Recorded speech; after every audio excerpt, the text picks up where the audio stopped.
Salut à tous, nouveau format sur cette chaîne. Je vais réagir à des interviews de sportifs de haut niveau pour comprendre un petit peu leur psychologie et surtout apporter mon expertise de préparateur mental. Aujourd'hui, j'ai choisi une interview de Aurélien Tchouameni et Hakim Djemili. Donc, c'est surtout Aurélien Tchouameni qu'on va écouter. Pourquoi Aurélien Tchouameni? Tout simplement parce que c'est quelqu'un, un des rares sportifs en sport collectif français à parler de la préparation mentale assez souvent. Donc, j'ai pas totalement regardé l'interview, j'ai juste regardé si ça pouvait être un peu intéressant et on va la découvrir ensemble. Voilà, là, c'est la partie 2 parce que la partie 2, j'ai vu qu'il commençait à parler du moment où il était devenu professionnel. Voilà, on y va. Donc je précise que j'ai un peu accéléré la vidéo pour que ça aille un peu plus vite. Et frérot, donc tout à l'heure, on se disait un truc super intéressant parce qu'on parlait du fait que ça y est, t'as su à un moment donné que t'étais pro. Ouais. Tu vois, donc t'as cette phase, je pense que fort émotionnellement. Ouais, t'as appelé tes parents, ouais, en plus mes parents ils savaient déjà, tu vois. Donc dès que je leur ai dit ouais, c'est bon, je suis titulaire et tout, ils étaient grave contents. Avant le match, ça y est, ils se sont dit ça y est. Ouais, ils se sont dit ça y est. Après fallait prier pour pas qu'il y ait de problème pendant la nuit. Mais non, j'ai pu jouer le match, donc non, je savais qu'en rentrant j'allais être professionnel. Et puis là, en fait, ce truc qu'il est en train de dire, bon, pour les gens qui sont dans le milieu pro le savent, mais l'idée, c'est vraiment qu'il y a tout un entourage autour des footballeurs. Et quand on réussit, souvent, on ne réussit pas tout seul. Ça peut poser des problèmes. Pourquoi? Parce qu'il y a des joueurs, par exemple, qui vont être en centre de formation, qui ne vont pas forcément réussir à passer les étapes et qui, bon, j'ai déjà entendu ça, hein, qu'on me dit, voilà, après, une partie de ma famille, des oncles, des tantes, des choses comme ça, qui venaient voir mes matchs, ne venaient plus du tout s'intéresser à ma carrière. Et ça, c'est quelque chose en plus à gérer dans l'état d'esprit d'un sportif, c'est-à-dire qu'il y a des gens qui sont déçus, parfois même plus que le sportif lui-même, dans la vie en fait du sportif. Et ça, c'est des choses à gérer en plus. Voilà. Que c'est, hein, quand tu bosses depuis tout petit pour devenir joueur de football professionnel, c'est que du plaisir. Après, comme on dit toujours, c'est que le début, parce que là, c'est là que le plus dur arrive, tu vois. Ouais. Et c'est le début d'une nouvelle aventure, tout simplement. Et justement, ça change de statut. Mais ça se passe comment justement Et ça, quand il dit c'est le début d'une nouvelle aventure, il faut vraiment prendre conscience que dans la vie d'un sportif, le sportif va d'objectif en objectif. Ça veut dire que si tu sors du centre de formation, tu as l'impression que tu as gravi une montagne, que tu es devenu pro, ça y est, enfin, yes. Et en fait, tu découvres que dès le lendemain de ta signature, même peut-être même le jour J de ta signature, tu te retrouves déjà dans un nouvel objectif. Ça veut dire que chaque changement de club, chaque mouvement dans ta carrière va être un nouvel objectif, va en fait donner l'impression d'avoir monté une montagne et de voir en fait qu'il y a une autre montagne derrière à monter et ça ne s'arrête jamais jusqu'à la retraite. Le jour où un sportif s'arrête de fonctionner comme ça, d'aller d'objectif en objectif, en fait, c'est simplement un sportif qui va arrêter d'être performant. Et il y a plein d'exemples de joueurs, par exemple, qui vont en équipe de France et qui sont un petit peu trop dans « Waouh, c'est bien d'être là », qui ne sont pas en mode « Je vais gravir la montagne », mais juste « Waouh, je suis content déjà d'être là, au pied de la montagne ». Non, une fois que tu es en équipe de France, par exemple, il faut vouloir la monter. Par exemple, Lyon, Benzema, quand il était à Lyon, il signe au Real Madrid, il croit qu'il a fait le plus dur, et puis en fait, le premier entraînement, il comprend que ah ouais, maintenant, c'est là que ça commence. Et en fait, ça n'est que ça. Tu arrives en équipe de France, c'est ça. Et là, pour Aurélien Tchouameni, il arrive en pro, et après, plus tard, le Real Madrid, c'est exactement la même chose, Monaco, etc. Tu reviens, c'est-à-dire que tu t'entraînais déjà avec les pros, je suppose? Non, je m'entraînais pas encore avec les pros. Ah, pas encore en plus. Tu vois, ce qui se passe, c'est que je fais la Coupe du Monde, ensuite je rentre, donc je reprends mes entraînements avec la CFA et tout. Ouais. Et je me souviens que pendant une trêve, un jour, on m'appelle, on me dit ouais, Aurélien, tu dois t'entraîner avec les pros, avec d'autres joueurs. Donc du coup, moi, tout content, allez, j'y vais. Bah oui. Je vais sur le terrain des pros, c'est la première fois et tout. Tu sais, je suis comme un gosse. Bah ouais. Et ils t'accueillent bien ou pas les mecs? Ouais, super bien. En plus, tu sais, la chance que j'ai eue, parce que tu sais, premier entraînement pro, t'as la pression. La chance que j'ai eue, c'est que le coach Gourvenec, il était absent pendant cette période de trêve, à cause d'un souci médical, je crois. Et du coup, quand je suis arrivé en professionnel pour mes premiers entraînements, le coach, il était pas là. On va dire que ça t'enlève quand même une certaine pression, tu vois. Pression liée tout de suite au regard des autres. Et en fait, la pression du coach, c'est simplement que c'est lui qui va décider de ton temps de jeu. Donc, c'est vraiment un truc en tant que joueur dont il faut absolument réussir à se libérer. Sous peine en fait de ne pas réussir à montrer de la personnalité, à jouer avec son instinct, quoi.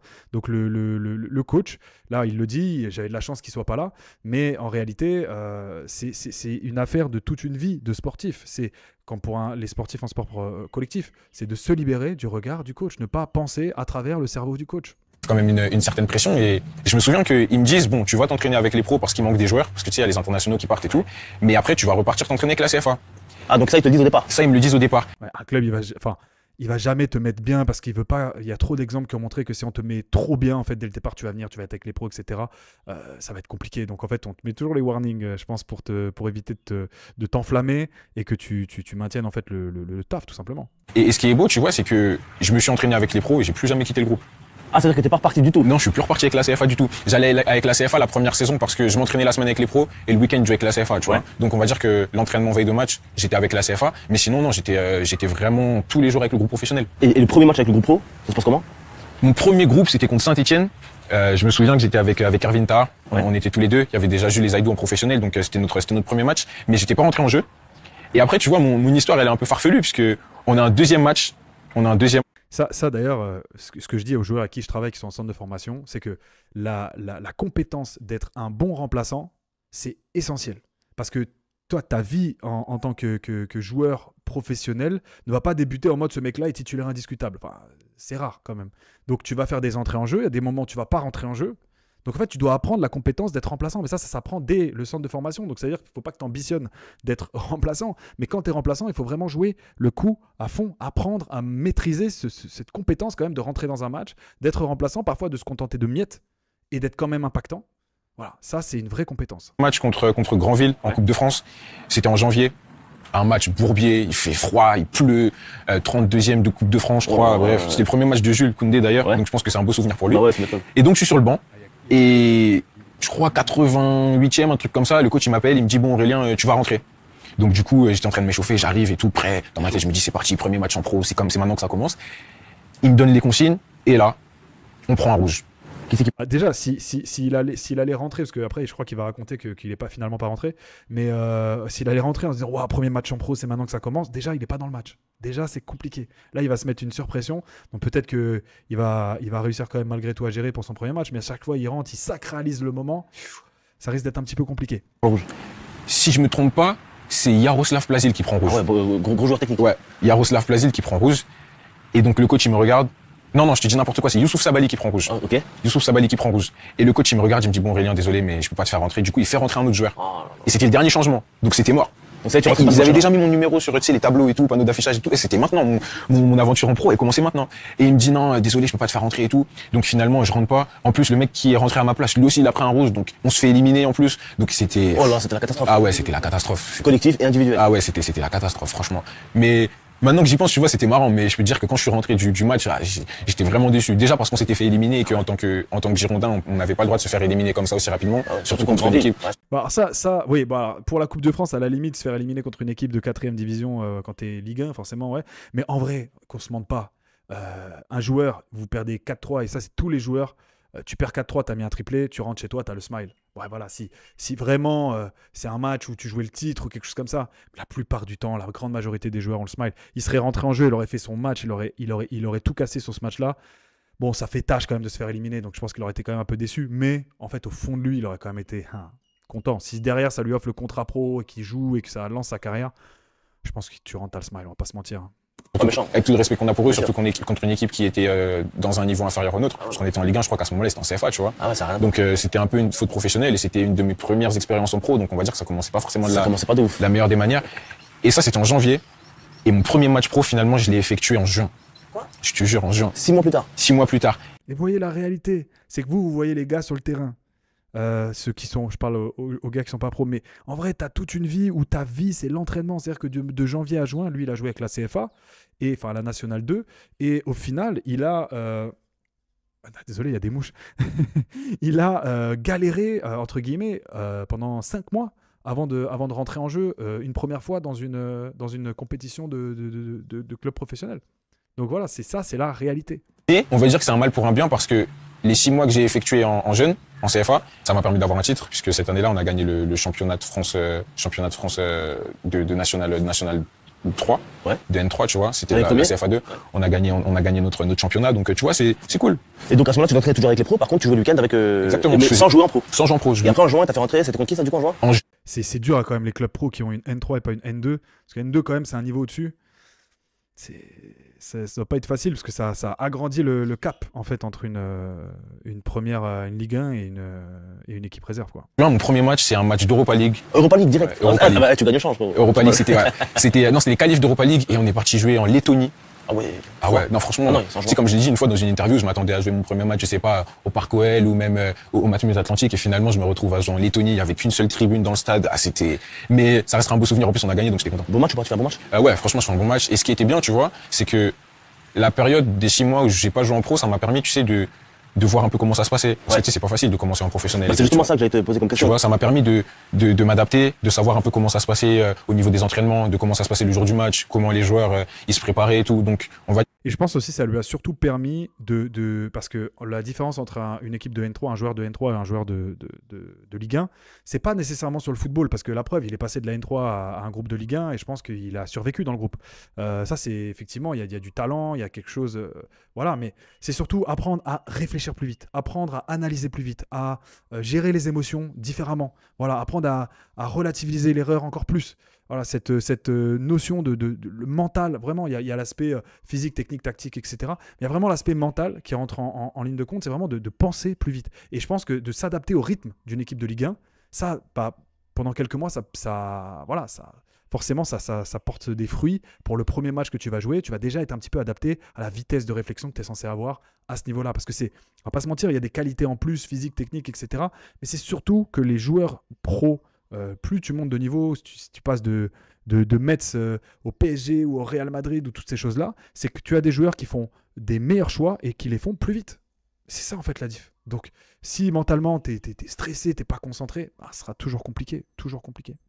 Dire que j'ai pu me mettre dans le bain petit à petit et j'ai pu pas rentrer comme ça directement dans le monde professionnel sans aucune base. Ouais, parce qu'en vrai de vrai, parce que là tu dis ça avec beaucoup de recul. Ouais. Mais en vrai, moi, d'un point de vue extérieur, quand j'analyse la situation, je vois les choses de manière un peu plus dramatique, je m'explique. C'est-à-dire qu'en fait, là, d'un coup d'un seul, tu viens de passer d'un monde amateur au monde le plus difficile, qui existe, c'est le plus haut niveau là. Là, c'est plus haut niveau direct. Là, c'est sûr. Et ça veut dire qu'il y a plusieurs facteurs qui rentrent en compte, parce que là, c'est le monde pro là. Ouais, là, on rigole plus. Pareil. Parce que je veux dire, c'est tu peux plus rien.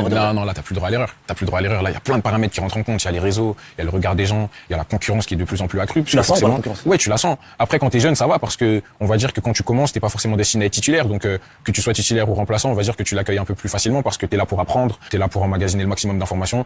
Et donc, tu te dis, ok. Après, en réalité, il dit, t'as plus le droit à l'erreur. Mais en réalité, même quand tu es pro, tu as toujours le droit à l'erreur. C'est juste que tes erreurs vont avoir un retentissement plus grand. Mais moi, ce que je souhaite à chaque joueur qui n'est pas pro, par exemple, c'est qu'il y ait un maximum de gens qui aient un avis sur ton jeu. À partir du moment où les gens ont un avis sur ton jeu, il va y avoir ce phénomène de se dire que tu es quelqu'un qui est regardé, observé, et qui va avoir, du coup, si tu es en National 2, on va imaginer que tu peux avoir 1000 personnes devant un match. Si tu es en Ligue 2, tu vas peut-être en avoir 10 000. Si tu es en Ligue 1, tu vas peut-être en avoir 1 million. Voilà, et c'est ça qu'on peut te souhaiter. Après, tu as toujours le droit à l'erreur fondamentalement. Le jour où tu t'enlèves ce droit à l'erreur, ça y est, c'est fini. Tu vas être l'ombre de toi-même. Donc, le but, c'est toujours de conserver cette conscience que tu as le droit à l'erreur. Après, lui, maintenant, il est au Real Madrid. C'est sûr que là, l'erreur, on va en parler très, très fort. Donc, ça t'enlève l'envie d'en faire. Mais tu as toujours le droit à l'erreur. Si tu te l'enlèves, c'est fini.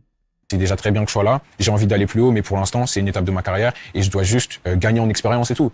Mais moi, je sais qu'au début, c'était un peu compliqué, tu vois, parce que, pour être honnête avec toi, il a fallu que je m'adapte à la situation. Tu peux pas jouer comme tu joues en réserve, en professionnel, tu vois. C'est-à-dire, tu dois renforcer quoi dans ton jeu, par exemple? Tu vois, tu dois être beaucoup plus physique, tu dois voir beaucoup plus vite, tu dois sentir le jeu beaucoup mieux. Je me souviens que, par exemple, mes premiers matchs en professionnel, j'étais incapable d'aligner 2 mi-temps de très haut niveau. Tu vois, en général, j'étais en mode diesel. Je faisais des premières mi-temps moyennes. En deuxième mi-temps, j'arrivais à avoir vraiment un bon niveau, tu vois. Ok, ça, si toi, tu es un joueur que tu fais une première mi-temps moyenne et qu'après la deuxième mi-temps, tu fais une deuxième mi-temps de bon niveau, ça veut dire que tu as une charge émotionnelle avant le match qui est liée en général à ta préparation d'avant-match. Et en fait, cette charge émotionnelle, il y a tellement de motivation, d'énergie, de choses comme ça en toi qui devient en fait de la crispation. Tu as du mal à convertir cette motivation que tu as en motivation à faire des choses, à être dans l'action. Donc en fait, cette crispation, elle devient beaucoup de jeux sécurisés, tu vas jouer simple, alors qu'en fait, tu pourrais prendre des risques, etc.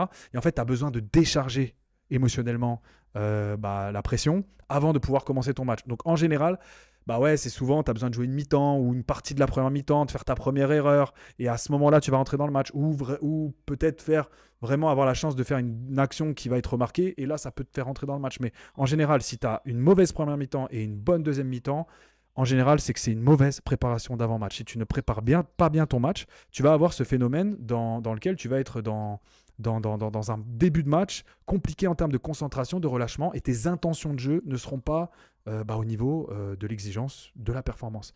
Donc voilà, si tu as ce symptôme-là, ça vient de ta préparation d'avant-match. Ça veut dire que tu as besoin d'évacuer des choses avant de pouvoir commencer à être vraiment toi-même sur le terrain. Et je me suis dit, il y a un problème. Du coup, j'ai beaucoup parlé avec mon entourage, mon agent. J'ai vu un prépa mental qui m'a expliqué qu'en fait, c'était dans mon approche du match. Quand tu es en réserve, tu te prépares pas de la même manière que quand tu es en professionnel, tu vois. Oui. Et en fait, j'avais eu du mal à voir. en professionnel, ça demande tous les matchs, même tu es en réserve, d'ailleurs tu dois te préparer de la même manière, mais ça demande une préparation méthodique. On ne peut pas rentrer dans un match et être aléatoire dans ta façon de te préparer au match. Sinon, ça va donner des résultats aléatoires. Il y a un moment donné, tu vas bien jouer, tu vas dire mais pourquoi j'ai bien joué? Ah, est-ce que c'est parce que j'ai écouté cette musique? Est-ce que c'est parce que j'ai rigolé dans le vestiaire? Est-ce que c'est parce que si? Est-ce que c'est parce que ça? Non, tu dois avoir rendez-vous avec toi-même. Chaque minute, entre guillemets, de ton avant-match doit être, on va dire, pas chaque minute peut-être pas, mais tu dois vraiment avoir des temps forts dans ta préparation d'avant-match si tu veux pouvoir avoir cette régularité. Ça vient de là, de la préparation. On appelle souvent ça des routines, moi j'appelle ça de la mise en performance. La mise en performance, c'est des stratégies mentales que tu développes en fait de la veille du match, même du lundi jusqu'au dimanche, mais plus précisément lié au match, de la veille du match jusqu'à même après le match. Si tu veux créer de la régularité, ça ne passera que par ça. Ce changement-là, ce qui fait que tu vois, j'ai mis les choses en place pour me permettre de mieux aborder mes matchs. Et aujourd'hui, par exemple, tu vois, j'ai une routine que je fais à chaque match et ça me permet d'être beaucoup plus consistant sur la durée du match, tu vois. On peut savoir c'est quoi la routine ou pas? Tu sais, c'est l'activation. Quand j'étais à Bordeaux, tout début, je rentrais dans le vestiaire, j'étais sur mon téléphone, je répondais à des messages, j'étais là comme ça tranquille. Le coach il disait on part à l'échauffement, j'allais à l'échauffement et puis. Très mauvais. Le téléphone avant le match, il délocalise ta concentration sur autre chose, en fait. Et en plus de ça, ça va prendre l'énergie mentale, être sur le téléphone, tout ça. On se rend pas compte que ça prend de l'énergie mentale, le téléphone. Tu scrolles sur TikTok, tu réponds à des SMS, et puis, tu vois, ça ne fait que des laps de concentration de 3 secondes sur un truc, 4 secondes sur un autre, etc. Bam, bam, bam. Alors que là, tu as besoin d'avoir une concentration qui va te suivre pendant 90 minutes.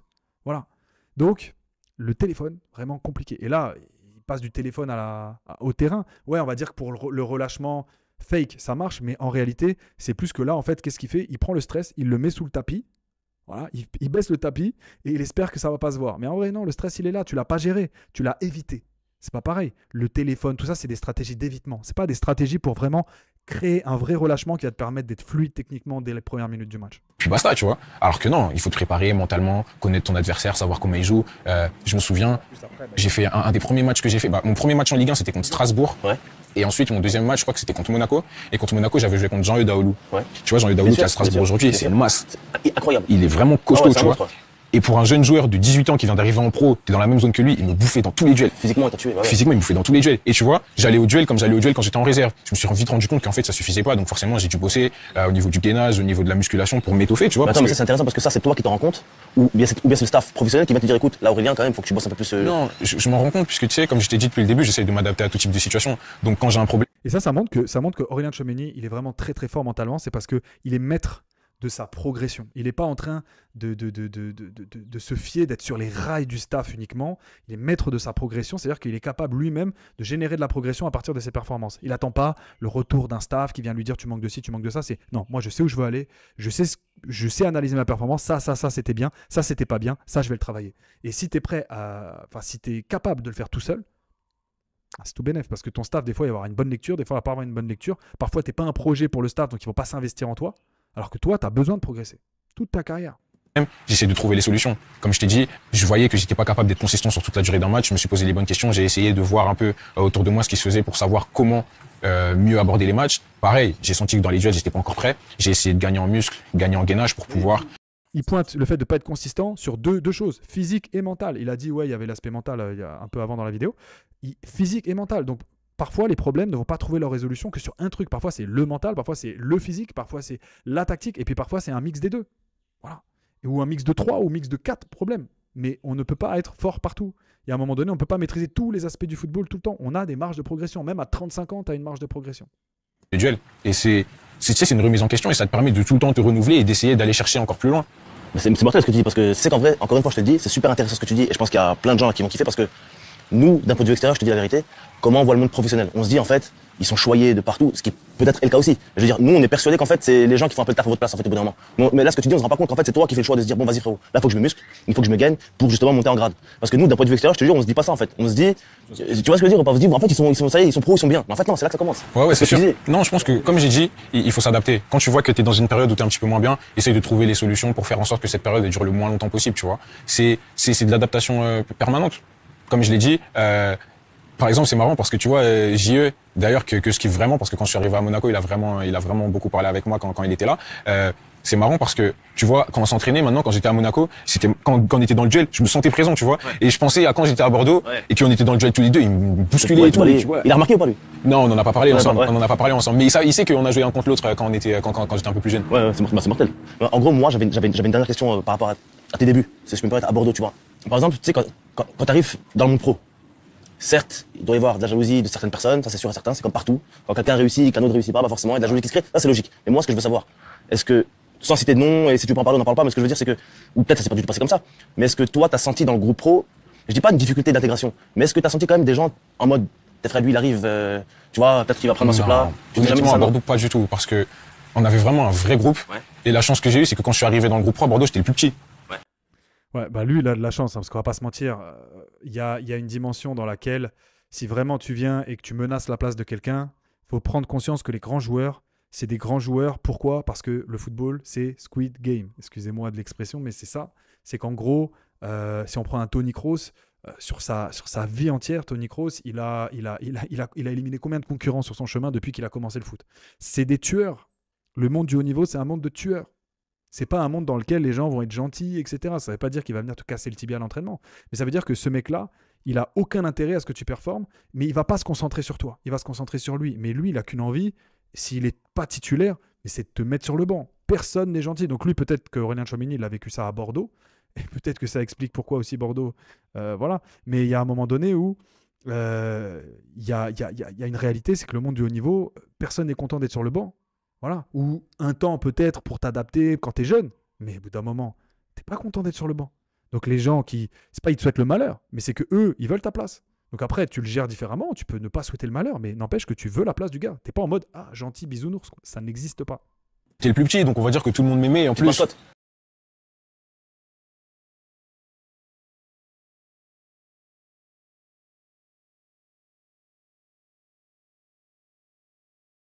peut pas être un problème pour certaines personnes. Ils l'ont bien pris, tout le monde. Ils l'ont bien pris. Tu vois, que ça soit Yaro Plazil ou même Younous Sankharé, des mecs qui étaient à mon poste, tu vois. C'était les personnes avec qui je m'entendais presque le mieux, en dehors de mes vrais amis que j'avais, Jules, Zaidou et tout. Mais tu vois, je m'entendais vraiment bien avec eux parce que tu vois, j'étais respectueux. Quand j'avais un conseil à leur donner. La concurrence n'empêche pas d'être. T'es pas ennemi, hein, mais tu préfères jouer et mettre l'autre sur le banc. Je leur demandais son problème et tout. Donc non, franchement, ça s'est trop bien passé. Ah bah c'est trop bien ça. J'ai gardé de vrais souvenirs de ma période. Mortel. Bah tu vois, en fait, c'est tout dans le comportement en vérité. Ouais, à partir du moment où t'es respectueux, normalement, y a pas de problème. C'est le plus important. Ouais. Et ensuite, là, il se passe un truc quand même assez important. Je sais pas si tu y attendais, mais c'est le transfert à Monaco quand même. Ah ouais, c'est une grosse étape dans ma carrière. Voilà, on est d'accord, c'est une très grosse étape même. Parce que là, si je peux me permettre, on va rentrer un peu dans un truc un peu relou peut-être, mais là on parle de gros chiffres quand même, tu vois. Ouais, c'est sûr. Transfert à une vingtaine de millions, forcément, ça fait parler dans le milieu. Et ça, il faut le porter sur les épaules après. Si tu l'as en tête le prix du transfert, ça devient quelque chose que tu vas devoir, légitimer au quotidien. Vous avez investi 20 millions, voilà, je veux vous rendre content. Et en fait, tu délocalises un petit peu ton intention. C'est plus je veux performer pour moi, ce qui a fait que le mec a eu un transfert à 20 millions. Tchouaméni, c'est qu'en fait, il se pensait à lui, il faisait son truc. Et si maintenant tu rajoutes ça dans l'équation, ça veut dire qu'en fait, ouais, tu dévies un peu ton intention. C'est maintenant, je ne veux plus le faire que pour moi, je veux le faire pour justifier le transfert à 20 millions. Et c'est pas pareil. C'est exactement comme de vouloir performer en évitant l'erreur ou en étant conquérant et en voulant réussir des choses. C'est pas pareil, c'est pas la même intention. Et ça, c'est ça, en fait, le problème des gros transferts. C'est que souvent, ils rentrent plus dans une logique de je veux continuer à mon chemin et performer comme je sais le faire. C'est je veux rentrer dans une logique de montrer pourquoi je suis légitime de ce transfert. Un autre gars qui a galéré, Mbappé au Real Madrid, là, en ce début de saison, il n'y a pas eu de transfert, mais avec l'étiquette, entre guillemets, de meilleur joueur du monde ou parmi les meilleurs joueurs du monde, il a quand même eu du mal à arriver et à légitimer ça auprès de nouveaux supporters, auprès d'un nouveau club. Et c'est pas si évident que ça. Les gens vont t'attendre. Mais c'est le métier, c'est comme ça, tu vois. Ouais. C'est exactement comme ça. Mais c'est sûr que c'est pas forcément facile, surtout à cet âge-là, parce que quand j'arrive à Monaco, je viens juste de fêter mes 20 ans. Ouais. Et tu vois, comme je l'ai déjà dit auparavant, moi j'ai eu beaucoup de mal à mes débuts en professionnel avec tout ce qui était médias, tout ce qui était regard des gens. Tu sais, t'as 19 ans, 18 ans, tu fais un mauvais match en pro, tu vas sur Twitter en plus avec les réseaux sociaux, tu sais comment ça se passe. C'est mal, hein. T'as 50, 100 messages de personnes qui disent ouais, t'as rien à faire dans le foot, t'es pas bon et tout. C'est horrible. Tu sors, tu regardes une note dans un journal, t'as 3. Tu te dis, ah ouais, mais en fait, est-ce que je suis vraiment fait pour ça? Tu vois ce que je veux dire? Remise en question de fou. Remise en question de fou. Et cette question, est-ce que je suis vraiment fait pour ça? Si elle reste trop longtemps dans ta tête, ça commence à engendrer le doute. Tu viens fracturer ton estime de toi. Après, c'est compliqué. Une fois que la fracture, elle est là, qu'il y a une fissure dans ton estime de toi, le doute y rentre. Et là, ça devient compliqué. Et justement, il faut pas tomber dans dans le tout remettre en question parce que ça peut te plomber en fait. Ah ouais, Je me souviens que moi quand je faisais un mauvais match à Bordeaux et que je voyais qu'il y avait plein de mauvais commentaires sur moi, je te jure que les 2-3 jours qui suivaient, j'étais pas bien dans la vie de tous les jours et tout parce que tu sais, je me sentais pas légitime. Et là, il vient d'expliquer ce que vivent trop de joueurs, c'est-à-dire que contre-performer, même si tu es exposé, ça devient une question de vie ou de mort. Quand ça impacte ta vie et que tu n'es plus capable de faire la différence, ça veut dire que tu enfiles un costume et c'est pas Tchouaméni qui allait sur le terrain. Ça veut dire que c'est Aurélien qui était sur le terrain. C'est Aurélien qui prend des coups. Pas. Non, tu dois enfiler le costume. C'est Tchouaméni numéro 6, numéro 8, numéro ce que tu veux qui va sur le terrain. Mais c'est pas Aurélien. Aurélien, lui, c'est un mec comme vous et moi. Mais Tchouaméni, lui, c'est un personnage. Et il faut retirer le costume. Si Spider-Man, il s'endort en Spider-Man, c'est pas la même. Donc, non, il s'endort, c'est Peter Parker. Il est en Spider-Man, il met le costume. C'est Spider-Man qui prend les coups. C'est pas Peter Parker, le jeune garçon. Et voilà, c'est pareil. Dans le vestiaire, je me sentais pas légitime parce que j'avais pas l'impression que j'avais fait mon job, tu vois. T'étais pas bien. Et justement, moi, je veux savoir, toi, dans ton domaine, comment ça tu... Et vous voyez, il dit, je me sentais pas légitime parce que j'avais pas l'impression que j'avais fait mon job. Et c'est là où il y a une inversion. Comment tu peux devoir être performant pour te sentir légitime, alors que pour être performant, il faut te sentir légitime. C'est le chat qui se mord la queue. Si votre place dans le vestiaire, si ta place dans le vestiaire, elle ne tient qu'à tes performances, bah, ça veut dire que dès que tu contre-performes, bah, tu te mets dans un coin, tu boudes, tu parles plus à personne, tu performes, tu as le droit de rigoler avec tout le monde, etc. Non, ça marche pas comme ça. Il faut qu'il y ait une régularité dans ce que tu produis avec le groupe, en termes de liens, etc. Et ta légitimité, elle vient pas de tes performances. Si tu penses comme ça va être compliqué. Ça va être très compliqué. Donc il faut vraiment travailler sur ce manque de légitimité. En général, c'est relié à l'estime de soi.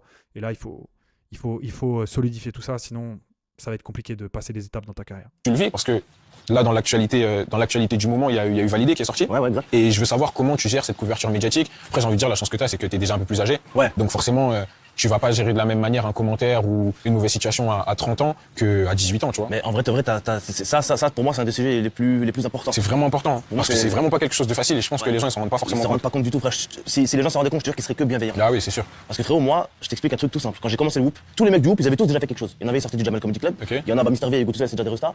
Et tout le monde avait déjà fait plein de trucs. Et moi, j'étais le seul qui arrivait de nulle part. Okay. Ça veut dire que moi, quand on mettait des vidéos, tu vois, les vidéos marchaient bien, etc. Mais les gens, ils me détestaient. Moi. Je lisais des commentaires en mode le Whoop, c'est bien, mais Hakim Gemini, c'est de la merde. Ah ouais. Et il y en avait plein de commentaires comme ça. Le Whoop, c'est bien, mais Hakim Gemini, c'est vraiment nul. Faut vraiment arrêter. Il a rien à faire dans le groupe. Et il me détestait à tel point que j'ai fait 2 actions. Déjà, il y a une fois, j'ai failli arrêter. Sérieux? Ouais, je dis stop, j'arrête. Ça sert à rien, de toute façon, j'aime même pas, ils m'auront jamais laissé tomber. Et tu vois, j'avais pas envie de gâcher le succès de mes potes, tu vois. Okay. Et de 2, après, je suis allé voir mes gars du Whoop à l'époque, je leur ai dit, bon, les gars, je vais mettre un peu moins en avant. Je vais plus être dans l'écriture. Et comme ça, après, je viendrai au fur et à mesure. Et puis après, tu vois, ça allait de mieux en mieux, les gens ont commencé à comprendre un peu mon délire, etc. Mais tout ça pour te dire que aujourd'hui, moi, les réseaux, je trouve ça vraiment violent de ouf. Ouais, c'est dur. En plus, tu sais, moi, quand j'étais à Bordeaux, j'avais un peu cette étiquette de jeune prometteur, ce qui fait que quand je suis arrivé, les gens, ils m'attendaient. Tu vois, donc ils s'attendaient à ce que je performe, mais comme... Et là, la question, c'est est-ce que tu vas jouer par rapport aux attentes des gens ou est-ce que tu vas maintenir ton cap sur tes propres attentes à toi? Et ça, c'est pareil, très compliqué. Si tu commences à prendre les attentes des gens, mais que tu n'es pas fort pour gérer la motivation externe de ce qui vient à l'extérieur de toi, ça va devenir que de la pression. Donc, c'est soit tu es bon dans le fait de prendre les attentes, te dire, moi, je convertis ça en performance, pas de souci, en mode Zlatan, Cristiano Ronaldo, tous ces mecs qui aiment bien parler, etc. dans les médias, et ensuite prendre un peu la pression qu'ils ont créée pour créer de la performance. Benzema aussi était comme ça. Mais effectivement, si t'es pas bon dans ça, c'est-à-dire qu'on va te mettre des attentes et boum, ça redevient une raison supplémentaire de j'ai la pression. Voilà. Je l'ai dit, il faut s'adapter, tu vois. Il y a des personnes pour qui l'adaptation elle est beaucoup plus rapide que d'autres, dans tous les domaines. Et c'était compliqué au début, tu vois, quand tu t'attends à ce qu'un joueur il te marque plein de buts, qu'il soit exceptionnel et tout, et que juste il apprend. Ils veulent pas ça. Ils veulent pas, tu vois. Et donc les gens sur les réseaux, tu voyais des commentaires et tout, et tu vois, ça fait mal. C'est quoi la remarque qui t'a le plus fait mal, toi? En fait, moi, c'est même pas. Mais juste, Tchouaméni, il est nul quand je sors d'un match. Ouais. Quand j'ai 18 ans, c'est dur. C'est dur. Tu vois. Et ce que j'ai fait, c'est que du coup, j'ai vu avec le prépa mental comment justement gérer les médias, gérer le regard des gens, surtout que ça affecte pas la confiance et l'estime de soi, parce qu'au final, c'est ça le plus important. Voilà, l'estime de soi, il le dit. Si tu affectes l'estime de soi, tu n'es plus personne. L'estime de soi, c'est comme une certitude. Si ta certitude, elle est brisée, il y a plus rien à offrir. C'est pas ce que vous offrez sur un terrain, c'est pas vos compétences. Ça, ce qui fait que Cristiano Ronaldo Cristiano Ronaldo, c'est pas ses compétences. C'est la surcouche de personnalité qu'il met par-dessus. C'est comme si on parle d'un système d'exploitation d'un Mac, de Linux ou de Windows. La base de la base, ça reste du code, on va dire ça comme ça. Je suis pas développeur, mais tu vois l'idée. Après, derrière, c'est comment je vais utiliser ce code pour faire en sorte que mon truc il soit agréable, pour que mon système d'exploitation il soit agréable, que tiens, je suis sur un iPhone, c'est comme ça, sur un Android, c'est comme ça. Pourquoi sur un iPhone, ça a l'air, on va dire, entre guillemets, plus fluide ou quoi? Bah, c'est parce qu'en fait, ils ont créé un truc, voilà, et c'est la surcouche qu'il y a par-dessus. Donc là, en l'occurrence, pour un footballeur, la surcouche de personnalité qui fait que les compétences, voilà, tu peux être un dribbleur. Si tu es un dribbleur timide, etc., tu sais dribbler comme Messi, comme qui tu veux. Mais peut-être que derrière, la surcouche de personnalité, ton niveau d'estime de toi, ton identité ne va pas te permettre de dribbler comme Messi. Pourtant, tu as peut-être les compétences, entre guillemets. Que maintenant, il y a des personnes, elles peuvent recevoir de mauvais commentaires et après, ça va les impacter sur le terrain parce qu'ils auront peut-être peur d'oser. Bah, bien sûr, et ça se voit d'ailleurs. Et ça se voit. Ouais. Et tu viens de me dire tout à l'heure que tu avais presque envie d'arrêter. Ah bah, frère, et les gens, ils se rendent pas compte de. Mais même des fois encore, moi je trouve que des fois, tout le monde, ils vont trop loin les gens, tu vois, parfois vraiment, frère, tu sais, moi, je vais te dire des trucs, hein. Parfois, frère, tu sais, les gens, ils arrivent à un tel point de méchanceté, moi j'en parle jamais de ces choses-là, mais t'as vu, je le vis moi tout seul, je le garde pour moi à chaque fois. Mais des fois, des gens, ils insultent ma femme à travers moi, frère, tu vois ce que je veux dire? Sérieux? Ouais, genre, ils aiment pas des trucs que je fais, alors du coup, je reçois des messages de ouf, genre, ta femme elle est moche, je sais pas, ça n'a rien à voir là. Ouais. Je suis en train de faire une performance artistique, tu me parles de ma femme, mais c'est que vous êtes des fous, quoi. Mais c'est le monde dans lequel on vit. Ouais. Les réseaux sociaux, c'est très bien dans un certain, à moindre mesure, tu vois. Les réseaux sociaux, ça peut être très bien, mais par contre, il peut y avoir des inconvénients, comme on est en train d'en parler, tu vois. Bah, bien sûr, mais après, pour moi, les côtés négatifs sont en train de prendre le pas sur les côtés positifs, tu vois ce que je veux dire? Et tu vois, moi, par exemple, pour parler de Monaco et de mon expérience personnelle, quand j'arrive à Monaco, 20 millions, les gens, ils m'attendent forcément. Bah là, toi, t'es dans la merde. Et tu vois, comme j'ai dit, j'ai eu besoin d'une période d'adaptation parce que j'avais fait que Bordeaux, je connaissais que Bordeaux, j'étais dans mon petit cocon, la vie elle était belle, et là je sors, je pars de mon centre de formation, de mon club formateur, je me retrouve dans une nouvelle ville où je connais pas grand monde, je connaissais quelques joueurs, tu vois, mais c'est tout nouveau pour moi. C'est tout. En plus, tu venais juste de passer pro. Je venais juste de passer pro, tu vois. J'avais pas fait énormément de matchs en pro, et il y a une certaine attente autour de moi, et mes débuts ils sont pas bons. Mes débuts ils sont pas bons. Je me souviens que bon, le premier match on joue contre Nîmes, mais on prend 2 rouges, je crois. Donc la rentrée, c'était ma première rentrée avec Monaco, c'était chaotique. Ensuite le match d'après, on fait un match au stade Louis II contre Angers et je perds un ballon lors de ma première rentrée. C'était ma rentrée, j'étais rentré en cours de jeu, tu vois, et je perds un ballon et c'est un ballon chaud. Tu vois, on est encore sur entrée en jeu, perte de balle, c'est-à-dire qu'il a vraiment des problèmes à se mettre en performance. Donc là, il a dû bosser ça avec son prépa mental. Mais voilà, première balle, on la perd, c'est possible, ça arrive, mais ça montre qu'il n'est pas. Il n'est pas dans un niveau de relâchement ou d'un niveau de concentration idéal pour la performance. Failli prendre un but. C'est la première fois que je joue à domicile. Les gens, ils ont retenu que ça, tu vois. Bien sûr. Après, pendant 3-4 matchs, je crois que je joue pas. À cause de ça, tu penses? Je sais pas, mais tu sais, on était dans une période compliquée avec Monaco. Le coach, il avait envie de mettre des joueurs un peu plus expérimentés, tu vois. Et il sentait que voilà, c'était un petit peu compliqué pour moi au début. Et pareil, les réseaux. Tu sais, je suis sur les réseaux, je suis sur Instagram, je suis sur. Et en fait, quand on change de club, ce qu'il faut faire évoluer, tout à l'heure, j'ai parlé de la montagne. C'est comme si un nouveau club, c'était une nouvelle montagne à gravir. Et en fait, c'est le niveau d'identité. C'est qui je m'autorise à être. Voilà. Quand je suis en N3, je m'autorise à être un leader. J'arrive en pro, ok. Est-ce que je suis toujours ce leader? Ah non, il y a un tel, il y a un tel, il y a un tel. Bon, bah, je vais me faire tout petit. Ah, bah, en fait, ce que tu es, c'est tout petit. J'arrive à Monaco. Ah, je suis le jeune qui vient de Monaco, de Bordeaux. Donc, en fait, là, à ce moment-là, Tchouaméni, il se positionne comme tout petit. Et il doit grandir. Mais grandir, ça veut dire quoi? C'est faire grandir son niveau d'affirmation de lui, grandir son niveau, son identité. En fait, grandir ce qu'il s'autorise à être dans ce groupe. Si, quand il arrive, directement, il est en mode « moi, je sais qui je suis et je viens le montrer », il n'y a pas ce temps d'adaptation. Voilà. Et c'est ce qui pose problème à énormément de joueurs sur des phases de transfert. C'est d'arriver dans un nouveau club et de se dire « moi, je sais qui je suis, je viens le montrer ». Et de ne pas avoir ce truc de « voilà, je vais m'adapter, je vais faire mes preuves, je vais faire ci, faire ça ». Voilà, cette identité justement qui est reliée à un manque de légitimité. Pour l'instant, je n'ai pas le droit de prendre trop de place ici. Mais la seule personne qui te dit si tu as le droit ou si tu n'as pas le droit, ça n'est que toi. Twitter, tu sens qu'est-ce qu'ils ont fait avec les 20 millions, pourquoi ils l'ont recruté, il a rien à faire ici, etc., tu vois. Ah, c'est dur. Mais j'ai cette force de caractère-là de jamais douter de moi. Quoi qu'il arrive, je savais que ça allait s'inverser. Toujours préserver sa certitude. Il y a eu le Covid, il y a eu cette période Covid avec le confinement qui m'a permis de vraiment prendre du recul sur la situation et tout. Faut prendre du recul et pas forcément tout prendre en compte. Exactement. En vrai de vrai, moi, c'est simple. 80% des choses qui se disent sur les réseaux, moi déjà, je fais très attention à l'information. Et surtout, 95% des choses qui se disent sur moi, déjà, la plupart des trucs, c'est un peu mensonger, c'est un peu bizarre, tu vois. Et puis surtout, frère, j'essaie de plus faire attention. Ouais. Ça y est, stop, je passe à autre chose. De toute façon, maintenant, on travaille, on bosse, on se donne à fond. Franchement, même moi, à ma petite échelle, faut apprendre à s'en fiche, les gars, de ce qu'on va dire de vous. Vraiment, c'est à ma petite échelle, j'ai déjà reçu des commentaires bizarres. Ah, c'est comme ça. Dès qu'on s'expose, dès qu'on fait quelque chose, de toute façon, ça va être comme ça. On est des êtres humains quand même, c'est pas parce qu'on est professionnel qu'on n'a pas des... Tu vois ce que je veux dire? Et c'est surtout que tu sais, plus le niveau il monte, plus t'es exposé, et justement plus la couverture médiatique, les réseaux et tout, toute cette sphère-là, tu vois, elle est importante. Mais en même temps, il veut ça. Tchouaméni, il veut ça. Il veut qu'on augmente la couverture médiatique autour de lui. Tout le monde veut ça, entre guillemets, si on fait du foot. Tout le monde veut ça. Donc il faut accepter la règle. C'est que oui, ça donne plus de pression à gérer. Mais voilà, c'est les règles du jeu que tu as décidé de jouer. Tout simplement. T'as le droit à l'erreur aussi. Moins t'as le droit à l'erreur. Mais c'est Et- surtout que là, t'es arrivé à un niveau où t'as beaucoup d'exposition, surtout maintenant, tu vois. Ouais, mais je te jure que c'est pas forcément. Je suis très content parce qu'on a travaillé pour, etc. Mais t'as raison, c'est maintenant qu'il faut savoir gérer les réseaux sociaux. Ouais, parce que exactement. là, frérot, il faut se préserver aussi un petit peu, tu vois. Exactement. Faut savoir couper, frère. Je fais très attention maintenant. Mais tu sais que des fois, moi, il m'arrive d'avoir des périodes où j'essaie de couper les réseaux sociaux Ouais, ça fait du bien. pour vraiment me concentrer sur l'essentiel. Ouais, le foot. Tu vois, le foot. Je me souviens que quand je suis arrivé en équipe de France, comme je savais qu'il allait avoir une certaine couverture médiatique autour de moi, j'ai coupé les réseaux, surtout Twitter, parce qu'encore Insta, je trouve que ça va. Ouais, mais je ça, trouve que c'est Twitter, c'est gang Twitter. Je veux dire, c'est gang. Ah, Twitter, c'est gang. Et je me souviens que dès que je suis arrivé à Clairefontaine, le premier jour, j'ai coupé mon Twitter. J'ai dit, bon, bah, pendant cette sélection, je vais pas sur Twitter. Et comme ça, tu vois, ça m'a vraiment permis de rester focus sur l'instant présent et de pas penser à autre chose, tu vois. Vous savez que sur Twitter, il y a en même temps les mecs les plus drôles du monde, parce que moi j'ai tapé les plus grosses barres de ma vie, c'était sur Twitter. Ouais. Et puis en même temps, frère, tu te manges des telles patates de fou. Ah ouais, ça fait mal, hein. Mais surtout toi, alors là, pour le coup. Ça c'est encore une autre étape, ça. Enfin, l'équipe de France. Ouais, c'est encore une autre étape, c'est encore quelque chose d'autre. C'est une autre étape professionnelle, mais aussi en termes d'exposition. Oui, Parce c'est que là, sûr. du jour au lendemain, tu te retrouves à jouer en fait avec les meilleurs joueurs du monde. Ouais, On va c'est pas sûr. mentir. Tu sais, la dernière fois, ma mère, elle me disait, elle a commandé un Uber Eats et les gens, ils ont vu que sur la commande, il y avait écrit Chouamini, tu vois. Et elle était à Lyon et ils ont demandé, ouais, est-ce qu'on peut prendre une photo avec Aurélien et tout? Alors que j'étais pas là, tu vois. Mais avant l'équipe de France, ça aurait jamais pu exister, parce Ah, qu'on va c'est dire qu'il y vrai. avait vraiment les connaisseurs de foot qui me connaissaient, tu vois. Quand j'étais à Clairefontaine, la dernière fois, je me disais, c'est beau, tu vois, j'ai monté les marches, alors qu'avant, j'allais dans le bâtiment à venir. Tu passais devant. Voilà, tu passais devant, tu vois. Et c'est marrant parce que, tu sais, quand t'es au centre de formation, t'es en équipe de France, t'es en U16, et tu te crois arriver. T'arrives, t'as les équipements, t'as le maillot, tu chantes la Marseillaise, tu te prends pour voilà le joueur, tu vois. Chouameni. Et le jour, là, ce qu'il dit, c'est très intéressant. Le jour où tu crois que t'es arrivé, le jour en fait où t'es satisfait de ce que t'as, bah t'arrêtes d'aller chercher, t'arrêtes de chasser en fait. Sauf que quand t'es en équipe de France U16, t'es en équipe de France U16 pour un an. L'année prochaine, c'est les U17. L'année d'après, c'est les U18, etc. Jusqu'aux espoirs, jusqu'au A. Et en fait, le jour où un joueur arrête d'avoir faim, c'est fini. Si on prend par exemple, il y a des joueurs, ils ont gagné la Coupe du Monde.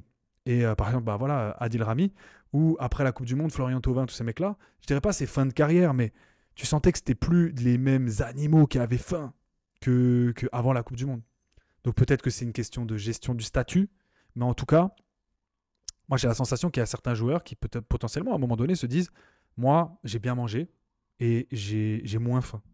En fait, ça, c'est le sentiment de satisfaction. À partir du moment où tu arrives à satisfaction sur le terrain, en dehors du terrain ou dans ta carrière, c'est fini. Si tu as mis un doublé et que tu es satisfait, tu ne mettras pas le triplé. Et la différence entre le reste du monde et Cristiano Ronaldo, des mecs comme ça, c'est Cristiano Ronaldo, il a mis triplé et il a toujours faim.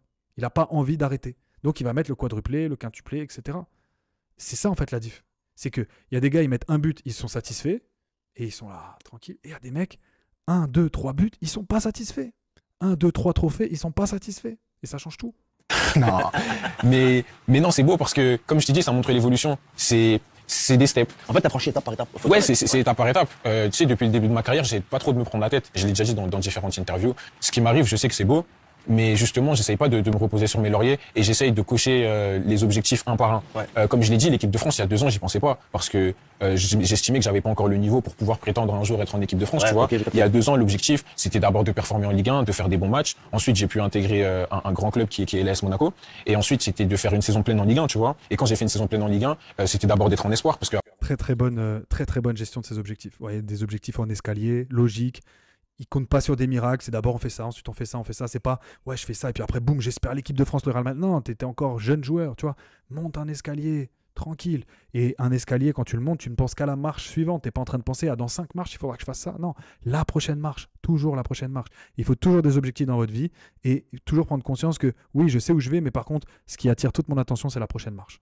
j'étais d'abord en espoir en mars et je peux te dire que quand j'étais en espoir en mars, c'était déjà quelque chose d'exceptionnel. Bien pour sûr, moi, bien tu sûr, vois. bien sûr. C'est une Donc, grosse étape. Exactement, c'était une grosse En étape. fait, c'est comme la cuisine. Non, mais C'est vrai. en vrai de vrai, il faut d'abord couper les carottes.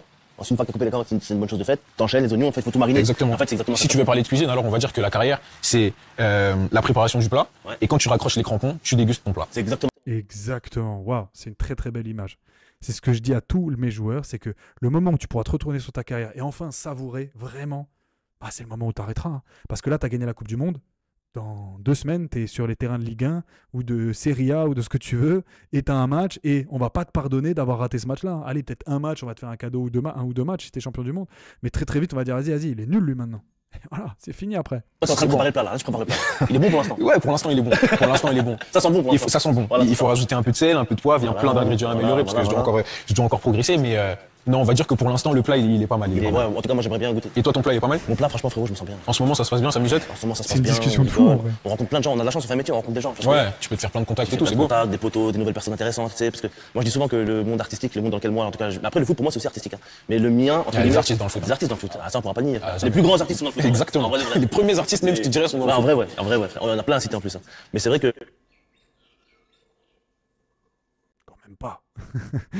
J'adore le foot, je suis d'accord, mais les plus grands artistes sont dans le foot. Il y a quand même des gens qui ont fait des choses dans la vie quand même un peu mieux que de savoir faire un contrôle de balle d'exception, etc. Je suis moi-même passionné. Il faut quand même garder un petit peu les pieds sur terre. Mais c'est vrai que je te disais que l'artistique chez nous, c'est. Je sais pas, frère, c'est un truc qui se vit, c'est un truc que tu. En fait, c'est un. On a trop. Il faut aussi dire la vérité, on a la chance de faire ce qu'on fait. Ouais, bien sûr. Tu vois ce que je veux dire Bien sûr. Donc moi, je on dis a souvent, beaucoup de chance. Et tu vois, des fois, je me pose et tu vois, je prends conscience de la chance que j'ai, puisque c'est pas donné à tout le monde, tu vois. Et c'est pour ça que j'essaye de saisir cette chance au maximum. Ah, frère, des fois, moi, je m'en rends pas compte, frère. Tu vois ce que je veux dire? Même là, tu vois, on tourne, on est en tournage, on vient, enfin, tu vois, c'est magnifique, frère. Ouais, Tu vois, ouais, regarde mon taf, là, on se rencontre. Exactement. On rencontre d'autres, tu vois, c'est mortel. C'est beau. Mais attends, parce que attends, l'équipe de France, moi, ça m'intéresse quand même, si je peux me permettre sur des déconnes. Donc là, t'arrives, la première sélection, t'arrives en équipe de France. Donc, d'après ce que j'ai compris, tu te mets pas trop la pression non plus. Ça y est, tu y es. Non, parce que tu sais, c'est un rêve, tout simplement. Donc T'es content, tu savoures. j'étais en train de vivre un rêve, c'était un rêve éveillé, tu vois. Et quand j'arrive, je me dis, ah, ça y est, je vais découvrir les plus grands joueurs du monde. Les mecs, je regardais des vidéos de Paul quand j'étais au centre de formation, d'Engolo, Karim, c'est ce qui se fait de mieux depuis des années, tu vois. Il y a Kylian qui est en train de performer aussi d'une manière extraordinaire depuis pas mal d'années. Donc je me dis, ah, je vais enfin pouvoir les rencontrer, tu vois. Pouvoir jouer. Exactement, jouer avec grands, eux. en vrai. Ouais, c'est ça, tu vois, savoir comment ça se passe. Il y a le sélectionneur, il y a plein de champions du monde, tu vois. Bah, c'est ça, j'allais dire, c'est l'équipe championne du monde. Ouais, quasiment, c'est l'équipe hein. championne du monde. J'étais devant mon poste de télé en 2018 pour être les premiers à les soutenir. Comme tu tout le vois. monde, Et quand ils ont gagné la Coupe du Monde, j'avais l'impression que j'avais gagné aussi. Tu vois. Moi, j'ai gagné, qu'est-ce qu'il y a? Et bah ouais, tu vois. Mais en vrai, quand l'équipe de France gagne, c'est tout le monde. qui Bien gagne. sûr, tu vois, c'est tout le monde qui gagne. Donc non, je me suis pas mis de pression supplémentaire. Il y avait forcément un petit peu de pression, un petit peu d'appréhension parce que tu te dis bon comment ça va se passer et tout. Mais comme je l'ai dit, je suis arrivé, j'ai essayé de prendre le maximum d'informations possibles, surtout de rester à ma place, Ouais. parce qu'il faut quand même respecter le parcours de chacun, tu vois. Et juste kiffer. L'accueil était cool. L'accueil il était super cool. Tu sais là-bas, il y a pas de problème et tout le monde est cool. T'as le petit bisoutage donc j'ai fait ma petite chanson. Il faut chanter, non? Ouais, il faut chanter. Ouais, il faut t'as chanter. chanté quoi, toi? J'ai chanté Leto, Double Bang, un son que je kiffais. Ouais, Un son que je kiffais. Et tu sais, j'ai chanté ce son parce que justement, quand j'étais en espoir, avant, j'avais aussi fait un bisutage, j'avais chanté un autre son de Leto. Et il y a une sélection où Axel Disasi, il était venu. Et il avait chanté Double Bang 5 en espoir. C'était incroyable. On Ah ouais avait l'impression qu'il était en showcase. Ah, c'était incroyable. Il était chaud? Ouais, il était chaud. Du coup, j'ai dit, bon, allez, je vais lui rendre hommage et je vais chanter ce son-là, tu vois. Mais non, franchement, c'est que du bonheur. C'est que du C'est bonheur. mortel, ouais. Oui, il dit qu'il arrive en équipe de France, qu'il est là, qu'il regarde, qu'il observe, etc. C'est parce qu'en fait, il a un objectif peut-être qui est de gagner sa place, pas sur une sélection. Maintenant, il y a une différence entre je viens, je regarde, j'observe et je prends les informations et je viens et j'ai les étoiles dans les yeux, etc. Comme si j'agis comme un mec qui, en fait, ne devrait pas être là. Pour lui, c'était une forme de normalité. Bon, après, il avait déjà connu les équipes de France jeunes. C'était une forme de normalité. Maintenant, il est quand même reconnaissant et il essaie de comprendre comment il va pouvoir s'imposer dans ce monde, dans cet univers de l'équipe de France, équipe championne du monde, etc. Mais il est là quand même pour comprendre où est sa place et comment il va pouvoir gagner en fait en impact dans ce groupe. Et je pense que voilà. Mais par contre, il n'est pas arrivé les étoiles plein les yeux en disant oh là là, il n'y a que ça. Il y avait Jonathan Klaus, je me rappelle, quand il avait été sélectionné la première fois. Je l'avais trouvé justement un peu ce côté, les étoiles plein les yeux, etc. Et je trouvais qu'il avait été bon, mais qu'il avait manqué un peu de consistance. Et quand il avait signé à Marseille, qu'après il était revenu, qu'il avait été resélectionné, bon, il n'a pas plus joué après en compétition officielle, on va dire ça comme ça, mais il a quand même eu une attitude où on sentait que maintenant il était là pour être concret, pour être sélectionné pour la Coupe du Monde. Parce qu'il avait raté l'Euro, je crois, et après il avait fait la Coupe du Monde. Et moi j'ai senti que il y avait ce côté où il était devenu, il avait raté la Coupe du Monde et après il a été sélectionné à l'Euro, je crois. Il était devenu beaucoup plus concret et on a senti qu'il était plus là pour maintenant pas regarder et prendre les équipements et l'émerveillement, mais beaucoup plus concret sur maintenant je viens prendre ma place. Mais du coup, c'est à l'entraînement, ça se passe comment? Tu sens que l'équipe de France est quand même un niveau au-dessus du reste? Oui, comme je t'ai dit, c'est ce qui se fait de mieux. T'as les meilleurs joueurs du monde. Quand tu t'entraînes avec Karim Benzema, Paul Pogba, N'Golo Kanté. Karim, il donne des conseils, il parle et tout. Ouais, forcément, il parle. Il parle parce que tout le monde a envie de gagner, donc on sait qu'on a tous besoin l'un de l'autre, tu vois. Mais non, il y a beaucoup de conseils. Je me souviens que mon premier entraînement, Paul, il m'avait dit, écoute, maintenant que t'es là, montre ce que tu sais faire, te prends pas la tête, joue ton jeu, sois pas timoré, fais ce que tu sais faire, tout simplement, tu vois. Mais en vrai, ouais, parce que moi, j'ai l'impression, tu sais, parce que quand on parle de Monaco, par exemple, ou Bordeaux, tes pré-matchs étaient un peu compliqués, mais j'ai l'impression qu'en équipe de France, en fait, on t'a tout de suite vu comme un bon joueur tout de suite. En fait, tu vois ce que ça veut dire? Il n'y a pas eu de fausse match, je trouve. Non, parce que j'ai l'impression qu'en équipe de France, j'ai réussi à m'adapter super rapidement, Ouais. tu vois. Alors qu'à Bordeaux et à Monaco, j'avais mis un peu plus de temps à m'adapter. Mais je pense aussi que peut-être c'est parce que j'ai grandi. Et je pense aussi que c'est ces péripéties-là, elles m'ont permis justement d'être beaucoup plus armé quand j'arrive en équipe de France. Puisque je te cache pas que je me suis dit quand je suis arrivé en équipe de France, si tu mets du temps à t'adapter comme tu t'es adapté avant, ici ça va payer cash. Je te le dis direct. Donc si tu mets du temps, ce sera la première et la dernière fois que tu vas, tu vois. Ah ouais, donc tu dis, Et vous voyez, il est venu avec cette idée directement d'être légitime dans ce groupe. C'est que, ok, je vais regarder, je vais prendre les infos, je vais regarder, parce qu'il y a quand même une hiérarchie. Mais par contre, je viens pour être concret. Et ça change tout en termes d'identité. Il est venu pour être concret, pour prendre quelque chose. Il n'est pas venu en mode je vais voir, on va voir. Voilà, comme quand il est arrivé de la National 3 ou le transfert à Bordeaux, 20 millions, etc. Non, là, maintenant, je suis sélectionné. J'ai déjà une identité d'un gars performant. Voilà, je ramène cette identité-là avec moi et je suis sûr de moi. Non, ça ne veut pas dire je viens et je vais insulter tout le monde. Non, je viens, je suis sûr de moi, je sais qui je suis, je sais que mon heure viendra et que si tu me mets sur le terrain, je vais croquer. Non, jamais. Ouais. Tu sais, t'en as pas 40 000 des opportunités. Hein. Comme on dit, le train, il passe pas 40 fois. Il peut repasser. Il peut repasser, c'est Il vrai. peut repasser. Et ça, d'ailleurs, il faut que les gens ils l'entendent bien parce que le train, il peut repasser. Bien sûr, il peut repasser le train. Au moindre échec, c'est pas forcément terminé. Ouais, mais il repasse pas 40 fois. Non. Donc, quand on te donne une chance, essaye quand même de la saisir, tu vois. Ouais, t'as 2-3 chances max, on va dire. Ouais, non, c'est sûr.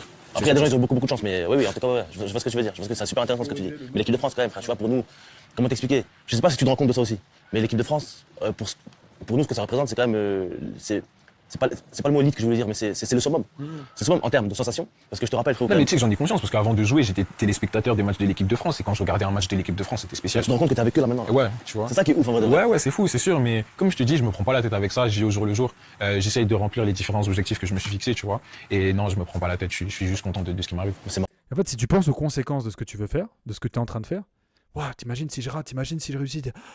Voilà, il n'y a que de la pression, il n'y a que de la déconcentration. Mais si tu es là en mode, ok, j'ai des objectifs, ok, ça c'est posé, maintenant, on monte les étapes, on monte les marches. Voilà, après, il n'y a plus que des choses concrètes à faire. Si je dois tirer un penalty et que je pense aux conséquences de si je rate le penalty, qu'est-ce qui se passe? Ah, c'est, t'as déjà raté presque. Si maintenant tu poses la balle et tu t'es en mode, voilà, je me concentre que sur le geste en lui-même, ça devient juste un geste technique que tu es largement capable de réussir. Voilà.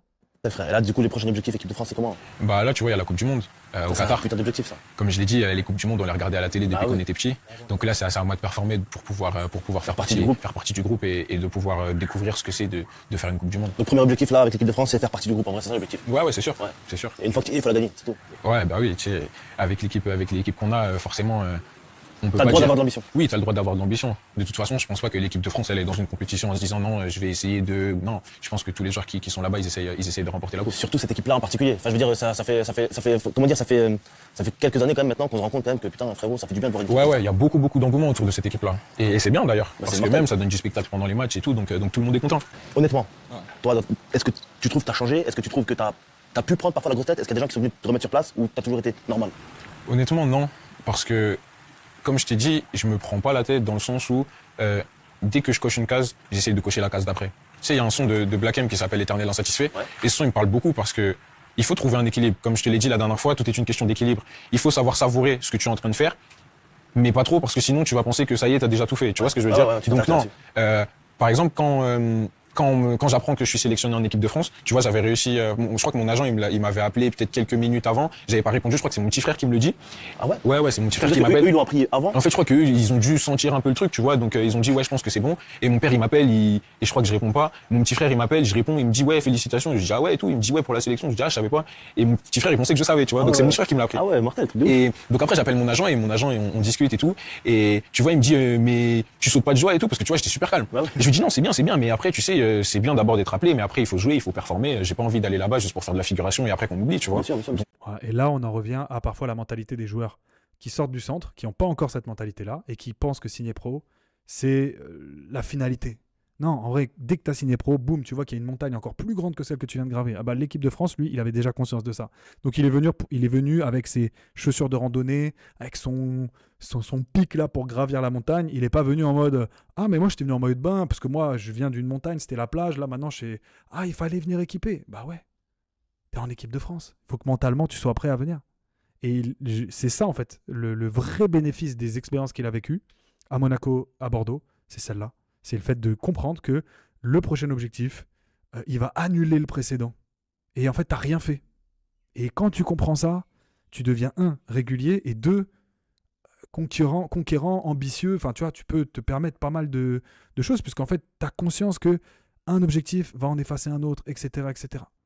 Non, j'ai envie de laisser une trace, de vraiment faire quelque chose. Bien sûr. Mais je pense que toi, tu peux m'en parler aussi parce que on va dire que tu es dans une période là où on commence beaucoup à parler de toi, tu as plein de projets qui arrivent et tout. Et pareil, comment toi tu fais pour garder la tête froide et pas croire que ça y est, tu es devenu le meilleur acteur ou le meilleur humoriste de tous les temps ou du moment du moins. Ouais, en vrai t'as raison, mais je te jure que moi, pareil, je savoure avec mes potes proches, ma femme et les gens avec qui bossent avec moi. Donc on savoure de fond, on s'écrit, on va manger ensemble et tout.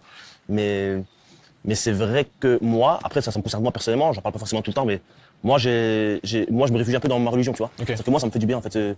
Et c'est pas parce que tu te réfugies dans ta religion que tu es forcément le meilleur des musulmans, c'est pas ça que je suis en train de dire. Moi ce que je dis juste c'est que moi ça m'aide personnellement. Il y a des gens que la religion aide, moi c'est un truc que j'incorpore dans ma manière d'être et dans ma manière de vivre, tu vois. Alors évidemment frère, c'est pas une histoire d'être le mec le plus pratiquant du monde, mais je sais que entre guillemets moi je me dis que je suis que de passage en fait, tu vois ce que je veux dire. Et en fait c'est ça que je me mets dans ma tête et je me dis écoute de toute façon un jour tu vas mourir et tu vas rien laisser de spécial, tu vois ce que je veux dire. Donc en fait la religion ça aide à relativiser. Ça aide à relativiser le succès, l'échec, etc. Donc ça prend du recul. Et quand tout à l'heure je disais la notion d'enlever le costume, en fait, la religion, si tu te mets vraiment dans ne serait-ce que prier, respecter des choses de pratiquants, quoi, quelle que soit la religion, en fait, tu es obligé d'enlever le costume du footballeur, de l'humoriste, de l'acteur, du chanteur. Tu es obligé. T'es obligé, tu te mets entre guillemets à nu dans ta pratique. T'es obligé d'être toi 100% authentique.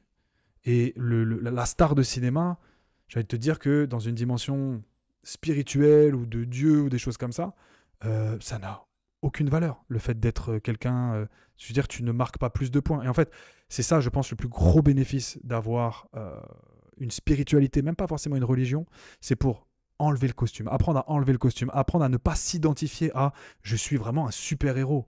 Non, c'est vraiment, je garde le sens des choses, je garde les pieds sur terre, je conserve mon identité première qui est « je suis un homme qui est comme tout un chacun », voilà, dans un questionnement et dans « est-ce que je fais des choses bien, des choses mal, où je me situe ». C'est pas parce que je suis une star que ça répond à toutes les questions. Et ça, c'est hyper important. Et après, pour les communs des mortels, on va dire, qui ne sont pas des stars, entre guillemets, c'est relativiser l'échec, comprendre qu'il y a beaucoup plus important qu'un match de foot, qu'un concert ou qu'une représentation théâtrale ou comique ratée, voilà, qu'un match raté. Tout ça, ça représente rien. Quoi qu'il, on va tous mourir en vrai de vrai, c'est ça qui parfois me permet un peu de me détacher de tout ça, tu vois. La vérité, c'est grâce un peu à ma religion. Et de toute façon, la vie, c'est un process. La vie, ça c'est une belle fin. On peut finir sur ça, je pense. La vie, c'est un process. La vie, c'est un process.